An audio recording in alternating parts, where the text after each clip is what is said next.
চলে আসলাম একটি ভিডিও নিয়ে বন্ধুরা।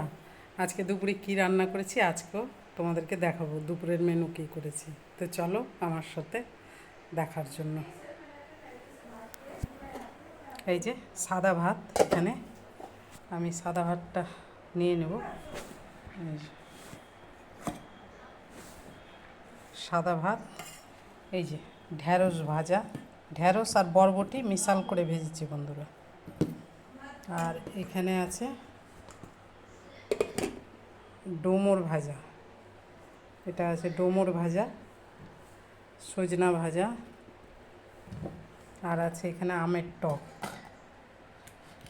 এটা কালকের তরকারি আছে বন্ধুরা। আর করেছি ছোলার ডাল, এই যে ঘন করে একটা আলু দিয়ে রান্না করেছি, দারুণ লাগে খেতে। তো তোমরা আজকে কি খেলে অবশ্যই জানাবে বন্ধুরা। তোমরা দুপুরে আজকে কী খেলে? আজকে দুপুরে রান্না এটাই। তো ভিডিও এখানেই রাখলাম বন্ধুরা।